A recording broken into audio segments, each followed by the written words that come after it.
Opinion polls are suggesting that Nigel Farage's Reform UK is poised for a breakthrough at next year's Holyrood elections, winning quite a few MSPs. It was in that light that the First Minister today called for a summit for mainstream politicians to unite against what he said was a threat from the far right. Storm clouds are gathering, we can all see them. The threat from the far right is real. But that leaves me all the more convinced that working together is not only the right choice, but the only choice. It is time to come together to draw a line in the sand, to set out who we are and what we believe in. Because a politics of fear is a politics of despair. I want to work with other political parties to set out clearly and boldly to the public what we can agree on as the norms and the values of our society, and how we can protect those, because I think they are under threat. I think they're under very, very vigorous threat from the politics of Farage. I think Farage is, an accomplice to the Russian agenda, an apologist for the Russian agenda. Farage has been for years leading the argument which has been hostile to migration, and I think that it is. It's based on a fundamentally racist view of the world. I reject that. We reflected on what John Swinney had to say with the political correspondent of the Scotsman Rachel Amery, the Reform UK Glasgow councillor Thomas Kerr, who recently defected from the Scottish Conservatives, and the former SNP MP Hannah Bardell, who was put forward by the party after we asked for a politician. So, Rachel, a lot of people weren't expecting this speech today. Why do you think John Swinney chose this moment to make these comments? Well, I think it's partly because he's feeling quite confident, because yesterday he got his budgets through Parliament and he had the help of a few different parties such as the Lib Dems, the Greens and Alba to do that. So I think he was feeling quite confident about how things were going for him and working together with other parties in the Parliament. So that's probably why we saw this statement today. But what is quite interesting is this is not even the first time this week that we've had a leader telling Scots not to vote for reform. If you look at the weekend just past there, we had the Scottish Labour Party conference here in Glasgow, and we had the Prime Minister also saying not to vote reform as well. So quite interesting that now you've got two leaders in Scotland both making that point there. So you can clearly see that they are clearly thinking about reform quite a lot at the moment. It's clearly taking up a lot of their headspace. Yeah, so Thomas, everyone's taking a pop at the Reform Party. What did you make of what John Swinney had to say today? As Rachel says, we're living rent-free, and everybody said it seems like, and I'm quite happy with that, to be honest with you. I think the speech today was a bit, shows a sign of desperation from the First Minister. This is the first official statement he's given from Butte House, and he felt the need to use it to attack a political party that doesn't have any MSPs, but it shows that we are, moving the direction of where Scottish politics is going. We're speaking about the issues that people are talking about. I think we're seeing that in the polls, and I think that's why the political leaders in Holyrood are getting a bit worried. And he also called Nigel Farage an apologist and accomplice for Russia. What did you make of that? It's desperation from the First Minister. As I said, look, this is the sort of stuff that is only going to get worse between now and the Holyrood campaign as they ramp up this sort of nonsense and attack that's going to happen. And Reform's ready for that. We're ready to be called everything under the sun. I'm far too used to it in politics these days to be called everything. But I think our record speaks for itself. We've been very, very supportive of Ukraine. We believe that Vladimir Putin is the aggressor in this situation. Ukraine should be free and sovereign. So we've been very clear on this. But we're going to get all these attacks from the First Minister and our people. Hannah, is this a sign of desperation from John Swinney? I don't think so at all. And I take the points that Rachel makes about the politics of it, and that may play a part, but it is the duty of any First Minister and indeed the leader of any party that's in government to highlight the concerns that they see coming down the line, and John Swinney was very clear about that in terms of the storm clouds are gathering. And I think that is something that is very real for people. We see what's happening in the US. We know that Nigel Farage has strong links to Trump. He's best pals with him. And we know that he has strong links to Russia and has made comments. I appreciate what Thomas is saying about the stance that Reform is now taking on Ukraine, but that has not been the case in the past.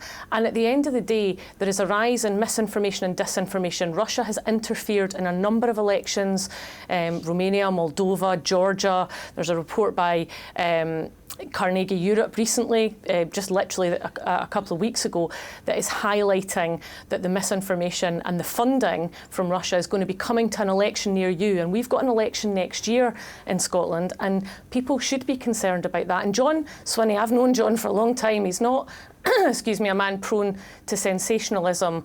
He's a man that is pragmatic and that will, I think, do the right thing and is trying to do the right thing by bringing people together. And we have shown in Scotland that we can do that. But we do also have to be careful that if, you know, as the point that you made about Anna Sarwar also warning people off reform, that we don't hand them an own goal. What we have to do is work together and prove that a better politics, a more progressive politics is possible, and that we, you know, parties should be criticised and critiqued for their record in government. But I think to say it's desperation is very short-sighted. But Hannah, people need to be very careful about using this term far right, don't they? Do you really think reform can be classed as far right? I think there are elements of those in reform. I mean, there is the former leader in Wales is being investigated over links, taking Russian bribes to ask questions in the European Parliament. And I think I understand the thing about caution around language. However, my concern is that, you know, a lot of normalisation is happening of far-right rhetoric. OK, let's get Thomas back on that. Disinformation. Let's get Thomas back on that. That's very disappointing to hear from Hannah, because the last time I was in the studio speaking with Hannah, we were talking about the abuse that politicians were facing.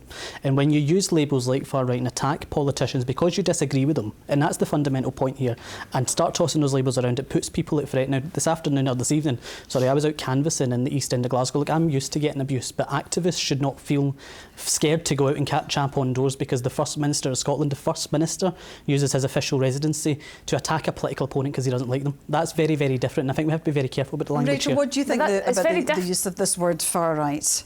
Yeah, it's a bit further than we've seen John Swinney perhaps go before. It's not the first time that he has spoken about the far right in his position as First Minister, but I think we haven't seen him go quite as far as this before.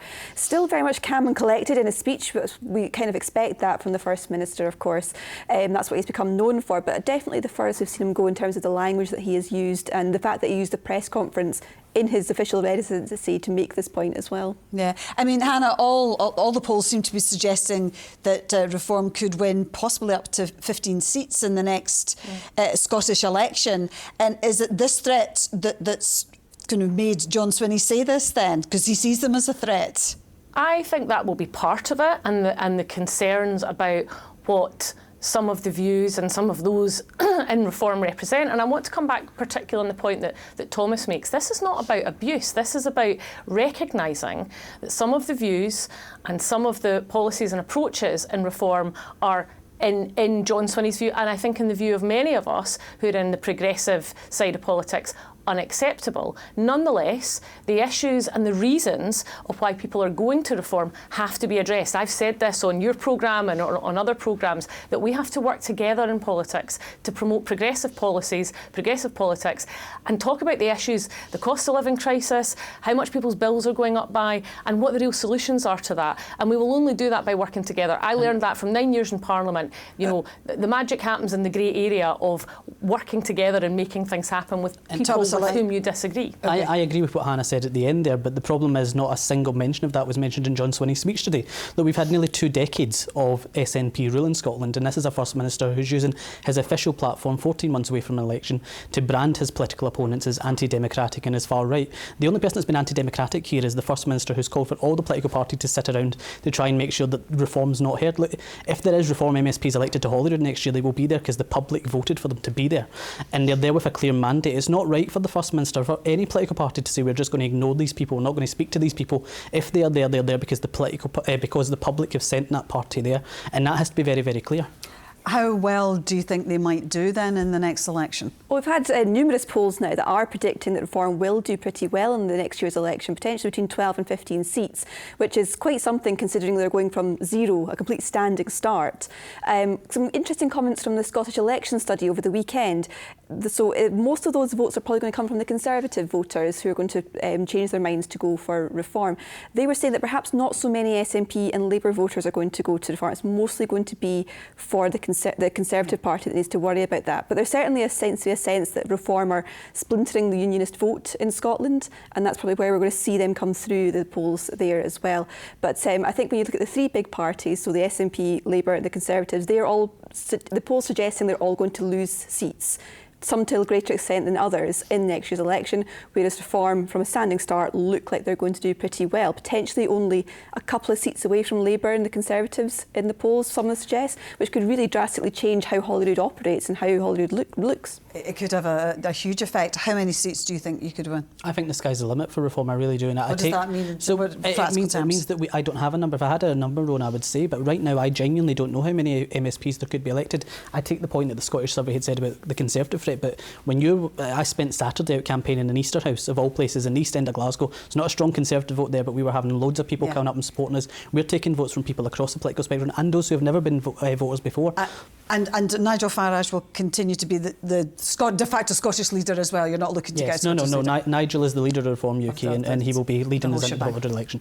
OK, we'll have to leave it there. Thank you all very much indeed for joining us. Thank you.